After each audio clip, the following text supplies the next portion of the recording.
David और गॉलियत। Bethlehem में David नाम का एक लड़का रहता था। अपने 8 भाइयों में वो सबसे छोटा था।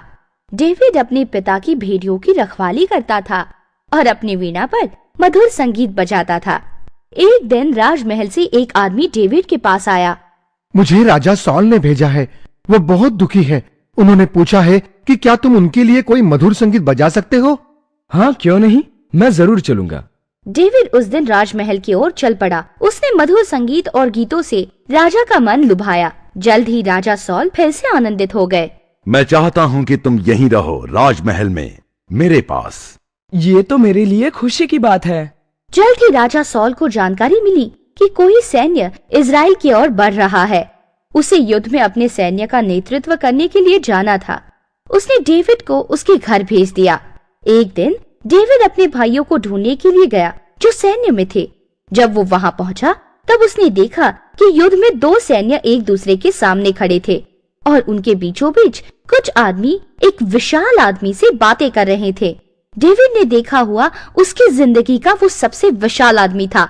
उसका नाम था गॉलियत। तुम अपने सर्वोत्कृष्ट योद्धा को भेज दो, मैं गॉलियत उसे मात दे दूंगा। मैं तैयार हूँ। अगर तुम्हारा योद्धा मुझे मारने में सफल रहा तो फिलिस्तीनी तुम्हारे दास बन जाएंगे, लेकिन अगर मैं जीत गया और उसे मार दिया तो इजरायली हमारे दास बन जाएंगे। डेविड जानता था कि ईश्वर इजरायलियों के साथ था।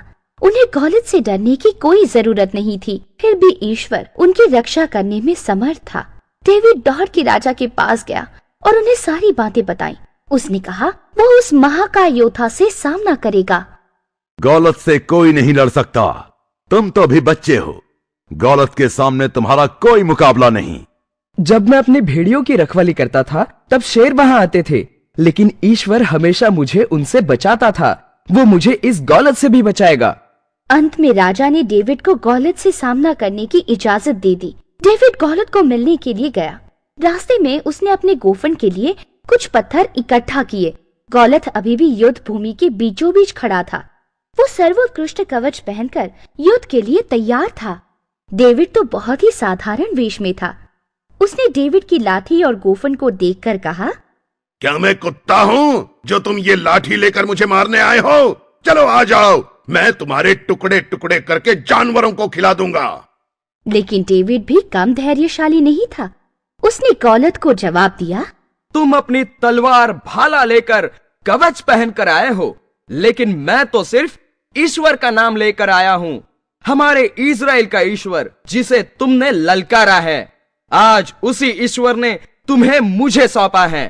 अब मैं तुम्हें मार डालूंगा, तुम्हारा सर काट दूंगा और तुम्हारे शरीर के टुकड़े टुकड़े करके जंगली जानवरों को खिलाऊंगा। और तभी ये सारी दुनिया जान लेगी कि इजराइल में ईश्वर है। उसकी बातें सुनकर गॉलियत क्रोध से लाल हो गया। वो डेविड की ओर बढ़ा। डेविड तैयार था, उसका ईश्वर जो उसके साथ था। डेविड ने भी गॉलियत की ओर दौड़ लगाई। उसने अपनी थैली में से कुछ पत्थर उठाकर उन्हें अपनी गोफन में रखा। अपनी गोफन से उसने सीधे गॉलियत के मस्तक पर पत्थर मारे। सर पर पत्थर लगते ही गॉलियत तिल मिलाकर गिर पड़ा। एक सामान्य गोफन की सहायता से डेविड ने एक शक्तिशाली योद्धा को मात दे दी। डेविड भागकर उसके पास गया। गॉलियत की छाती पे खड़े रह के उसने उसकी ही तलवार से उसी का सर काट दिया। अपनी सर्वश्रेष्ठ योद्धा गॉलियत की मौत देखकर फिलिस्तीनी डर के वहां से भाग गए। इजराइलियों ने उनका पीछा करके उन्हें खत्म कर दिया। डेविड जानता था कि ईश्वर ने उसकी मदद की है। उसने ईश्वर की प्रार्थना की, धन्यवाद हे सर्वशक्तिशाली ईश्वर।